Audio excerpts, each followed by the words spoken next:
Rangkuman informasi pilihan dari berbagai kabupaten dan kota di Jawa Timur segera hadir dalam Buletin Jawa Timur. Buletin Jawa Timur.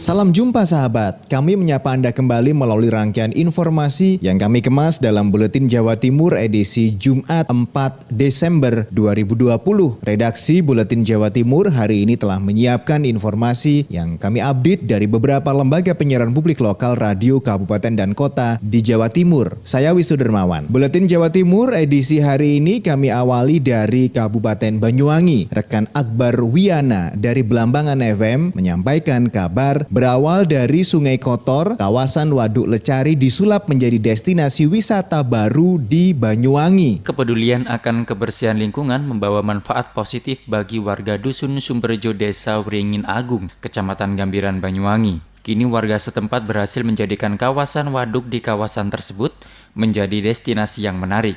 Sungai yang dulunya kotor kini menjadi lokasi wisata yang indah dan asri atau yang biasa dikenal dengan Waduk Lecari. Wisata Waduk Lecari saat ini telah berkembang. Di tempat ini pengunjung bisa menikmati suasana waduk yang asri sambil menikmati kuliner aneka olahan ikan air tawar yang nikmat. Sejumlah fasilitas wisata juga tersedia seperti perahu wisata hingga area pemancingan. Bupati Banyuwangi Abdullah Aswaranas memberikan apresiasi kepada warga yang telah berinovasi sebab dapat mengangkat potensi yang ada di desa ini. Bupati Anas sendiri berkesempatan mengunjungi lokasi waduk tersebut sekaligus melakukan tebar benih 40.000 ikan nila merah di Waduk Lecari. Yang kedua, beberapa hari ini kita nebar benih ikan di beberapa sungai. Saya kira ini bukan soal hanya pariwisata, tetapi soal bagaimana membangun budaya baru. Waduk Lecari merupakan bagian dari sungai yang mengaliri di perbatasan Desa Wringin Agung dan Desa Tegalsari. Sungai tersebut dibendung hingga menjadi waduk yang dimanfaatkan untuk pengairan sawah. Sebelumnya waduk ini tidak terawat dan penuh sampah. Namun atas inisiatif desa dan pendampingan dari kecamatan serta dinas terkait, warga desa mulai bergerak untuk memaksimalkan potensi waduk dengan pengembangan sektor perikanan dan pariwisata. Akbar Wiana melaporkan. Menuju Kabupaten Sidoarjo, Billy Patopoy dari Suara Sidoarjo mengabarkan meminimalisir pencemaran limbah domestik. Dinas Lingkungan Hidup dan Kebersihan Kabupaten Sidoarjo menggelar sosialisasi bersama pelaku usaha. Sahabat, dampak pencemaran lingkungan akibat limbah domestik harus menjadi perhatian bersama. Terkait hal ini, Dinas Lingkungan Hidup dan Kebersihan DLHK Kabupaten Sidoarjo menggelar sosialisasi dampak limbah domestik bersama ratusan perwakilan pelaku industri di Kabupaten Sidoarjo. Dilaksanakan pada Rabu 2 Desember di Hotel Aston, kegiatan dibuka secara resmi oleh Dr. Hudiono, PJ Bupati Sidoarjo. Sementara itu, Insinyur Sigit Setiawan, Kepala Dinas Lingkungan Hidup dan Kebersihan Kabupaten Sidoarjo, juga menjelaskan terkait pengajuan pembangunan untuk limbah domestiknya harus memiliki sistem pengelolaan. Perusahaan juga wajib mempunyai dokumen lingkungan yang meliputi pengelolaan sampah, air limbah, dan pembuangan air. Jadi gini, perusahaan itu kalau mau operasional kan harus punya dokumen lingkungan. Nah, dari dokumen lingkungan itu semuanya kami cek. Ada BPK-nya enggak, ada pengelolaan sampahnya enggak, dengan air limbah ada enggak, pengelolaan pembuangan air atau badan air ada. Nah, kalau semua itu ada, setiap kami kita minta laporan. PJ Bupati berpesan dalam konteks Indeks Pembangunan Manusia atau IPM, faktor kesehatan mempengaruhi pola hidup masyarakat, apalagi dalam menjaga kebersihan. Untuk itu dampak penanganan limbah bisa melalui peningkatan IPM. Demikian, saya Billy Patopoy, Suara Sidoarjo. Sementara itu dari Kota Probolinggo, Stebi Julianathan, Suara Kota Probolinggo mengabarkan Dinas Koperasi Usaha Mikro, Perdagangan dan Perindustrian Kota Probolinggo sosialisasikan strategi pemasaran usaha mikro di era new normal. Berada di tengah kondisi pandemi wabah COVID-19, usaha mikro kecil menengah Kota Probolinggo melihat fase new normal sebagai peluang baru dan tantangan untuk kembali bangkit. Seperti apa strategi yang harus dipersiapkan? Hal ini dibahas secara terbuka dalam giat sosialisasi strategi pemasaran usaha mikro Kota Probolinggo dalam menghadapi era new normal pada kegiatan pengembangan kerjasama promosi dan pemasaran produk usaha mikro tahun 2020. Kegiatan yang digagas oleh Dinas Koperasi Usaha Mikro Perdagangan dan Perindustrian Kota Probolinggo pada hari Rabu kemarin digelar di Gedung Puri Manggala Bakti sebagai perwujudan Undang-Undang Republik Indonesia Nomor 20 Tahun 2008 tentang UMKM yang mengamanatkan pertumbuhan UMKM dalam rangka membangun perekonomian nasional. Sebagai upaya meningkatkan peran serta kelembagaan UMKM dalam perekonomian nasional, Asisten Perekonomian dan Pembangunan Setiorini Sayekti menyampaikan bahwa pemberdayaan tersebut perlu dilaksanakan oleh Pemkot. Dalam hal ini DKUPP yang bekerja sama dengan pemerintah pusat dan dunia usaha serta masyarakat secara menyeluruh. Kegiatan ini diikuti oleh 75 pelaku usaha. Stebi Julionatan, Suara Kota Probolinggo. Cegah penularan, Dinas Kesehatan Kabupaten Blitar terus dampingi dan ingatkan ibu hamil terapkan protokol kesehatan. Rekan Ninda Alivia Persada FM Kabupaten Blitar melaporkan selengkapnya. Ibu hamil dinilai rentan tertular penyakit. Di tengah pandemi COVID-19, Dinas Kesehatan Kabupaten Blitar memastikan tetap mendampingi ibu hamil. Kepala Bidang Kesehatan Masyarakat Dinkes Kabupaten Blitar Miftahul Huda mengatakan, pelayanan kesehatan kepada ibu hamil tetap dilakukan seperti sebelum adanya wabah COVID-19.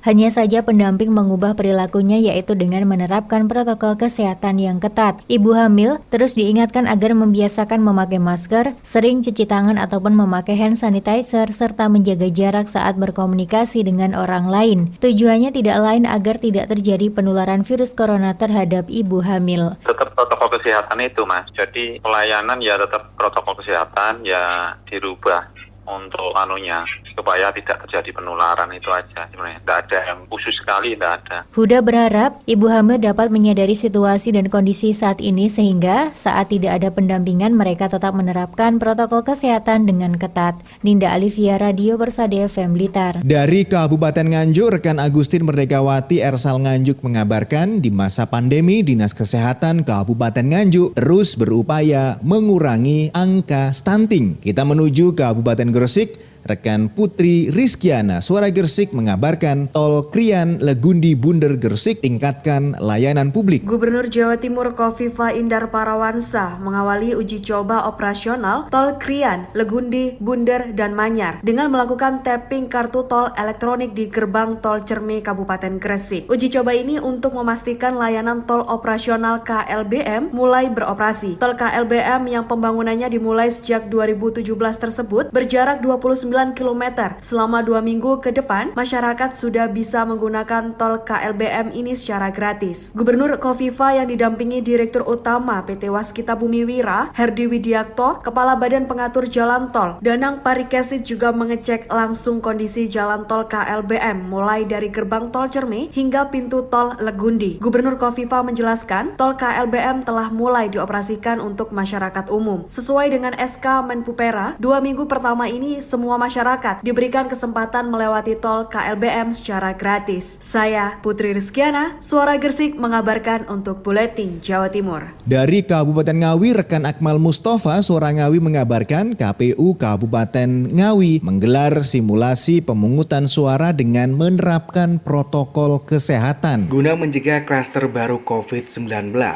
KPU Kabupaten Ngawi menggelar simulasi pemungutan suara dengan menerapkan protokol kesehatan. Seperti sterilisasi area TPS, setiap calon pemilih diwajibkan memakai masker dan mencuci tangan dengan air mengalir, serta nantinya calon pemilih bakal mendapatkan sarung tangan plastik sekali pakai. Aman Ridho Hidayat, Komisioner KPU Kabupaten Ngawi menjelaskan, simulasi kali ini menggambarkan tentang tata cara dan mekanisme pemungutan suara dengan tetap menerapkan protokol kesehatan. Yang menggambarkan kegiatan pemungutan suara dan penghitungannya sampai dengan selesai.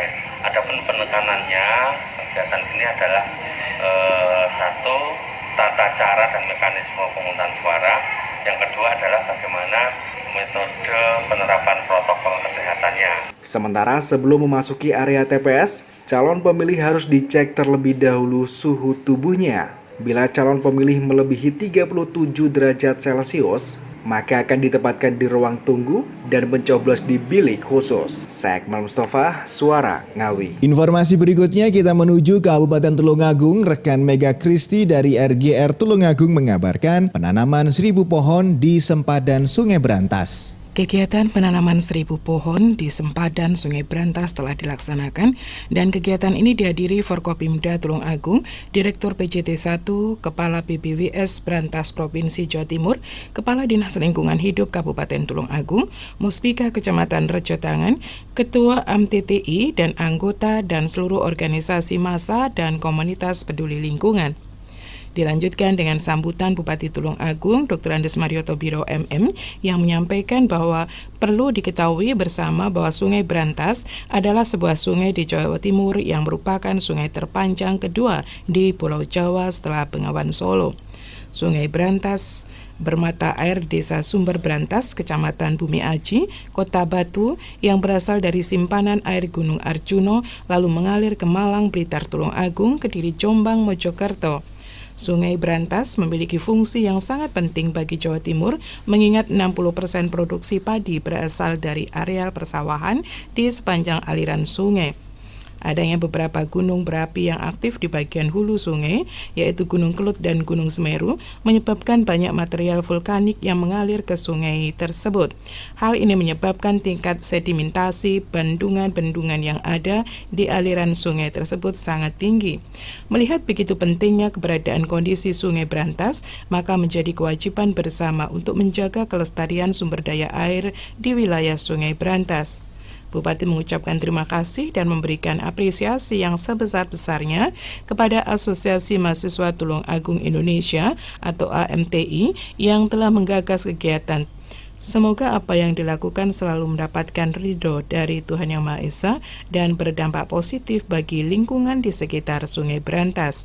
Saya Mega Kristi, 90,1 RGR FM Tulung Agung. Menuju Kota Blitar, rekan Kirana Nisa Mahardika FM mengabarkan Dinas Pendidikan Kota Blitar tunjuk 10 lembaga pendidikan untuk mengikuti uji coba PTM. Dinas Pendidikan Kota Blitar terus mematangkan persiapan pembelajaran tatap muka PTM, mulai dari sarana prasarana, tenaga pendidik dan lembaga pendidikan yang akan mengikuti uji coba ketika PTM resmi dibuka di Kota Blitar. Priyo Suhartono, PLT Kepala Dinas Pendidikan Kota Blitar saat dikonfirmasi Selasa 1 Desember 2020 mengatakan 10 lembaga pendidikan yang ditunjuk dinas setempat adalah lembaga setingkat SD dan SMP, terdiri dari SDN Kepanjen Lor 2, SDN Bendogrit 1, SDN Blitar, SDI Blitar, SD Al-Ghifari, SMPN 7, SMPN 8, SMPN 9, SMP Muhafidoh, dan SMP Al-Ghifari. 10 lembaga ini ditunjuk mengikuti PTM karena dinilai sudah siap dari sisi sarana prasarana, tenaga pendidikan, tenaga pendidik hingga teknis pelaksanaan. Priyo menegaskan PTM di Kota Blitar sebenarnya sudah siap, namun karena zonasi COVID-19 masih berubah-ubah, pelaksanaannya pun belum bisa dipastikan. Disinggung mengenai kesiapan pelaksanaan PTM Januari 2021, sesuai arahan Menteri Kemendikbud RI, Priyo menegaskan siap menindaklanjuti, namun pihaknya mengaku masih menunggu arahan lebih lanjut dari pimpinan daerah. Perlu PTM tanpa melihat zona, ya silakan. Nah, kami selaku dinas nanti akan memberikan puding, pertimbangan dan masukan pada pimpinan tentang berapa strategi, berapa skenario untuk PTM di Kota Blitar. Kirana Nisa Mahardika FM. Dan informasi terakhir dari Kabupaten Pamekasan, rekan Kholik Maulidi, Ralita FM Pamekasan mengabarkan Kodim 0826 Pamekasan gelar apel kesiapsiagaan penanggulangan bencana. Kodim 0826 Pamekasan gelar apel bersama dalam rangka kesiapsiagaan bencana untuk menguatkan upaya bersama dalam penanganan dan mitigasi kondisi hidrometeorologi tahun 2020 yang ikut dihadiri jajaran Pemkab Pamekasan, prajurit TNI, Polri, FRPB, Palang Merah Indonesia, serta Barisan Pramuka dan Tagana Kabupaten Pamekasan. Acara apel gabungan tersebut digelar di Lapangan Nagara Bakti Mandep Agung, Ronggo Sukowati pada Kamis 3 Desember 2020. Letkol Tejo Baskoro dan Dim 0826 Pamekasan menyampaikan atensi untuk memastikan peta titik rawan terjadinya bencana di Kabupaten Pamekasan sehingga dapat dideteksi awal sebelum bencana terjadi. Sebab masa pancaroba ini merupakan saat yang rawan akan terjadinya bencana dan semua pihak harus sinergis dalam komponen pantelik. Menurutnya, hal itu membutuhkan kesiapan bersama agar dalam segala potensi bencana dapat mitigasi dan direspon dengan cepat serta tepat, bahkan bisa dicegah baik sebelum adanya bencana. Tejo juga mengajak segenap elemen untuk bersama memperkuat sinergi dan komunikasi kebencanaan, baik dari komponen TNI Polri maupun antar stakeholder kebencanaan di jajaran pemerintah dan masyarakat, agar Pamekasan bisa terbebas dari bencana alam, minimal meminimalisir dampak adanya bencana yang akan terjadi. Oleh sebab itu, seluruh elemen masyarakat dan pihak terkait harus dapat cepat mengambil langkah serta mensinergikan kesiapsiagaan menghadapi bencana dengan bersama-sama. Holik Maulidi, Realita FM Pamekasan. Seluruh rangkaian informasi dari Lembaga Penyiaran Publik Lokal, Radio Kabupaten dan Kota di Jawa Timur yang terangkum dalam Buletin Jawa Timur edisi hari Jumat 4 Desember 2020 telah kami hadirkan. Saya Wisnu Dermawan pamit undur diri. Selamat beraktivitas. Kita jumpa kembali di Buletin Jawa Timur edisi berikutnya. Rangkuman informasi pilihan dari berbagai kabupaten dan kota di Jawa Timur baru saja sahabat dengarkan dalam Buletin Jawa Timur. Buletin Jawa Timur. Buletin Jawa Timur bisa sahabat dengarkan Senin sampai Jumat jam 8 pagi dan 4 sore. Disiarkan serentak di Lembaga Penyiaran Publik Lokal Suara Sidoarjo, Persada Kabupaten Blitar, Mardika Kota Blitar, Realita Pamekasan, Suara Sampang, Suara Kota Probolinggo, Suara Lumajang, Suara Pasuruan, Blambangan Banyuwangi, Wika Mojokerto, Suara Gresik, Pradia, Suara Tuban, Malawapati Bojonegoro, Ersal Nganjuk, Suara Madiun, Suara Ngawi, Suara Pacitan, Praja Angkasa Trenggalek, Magetan Indah, dan RGR Tulungagung. Persembahan dari Asosiasi Lembaga Penyiaran Publik Lokal Jawa Timur.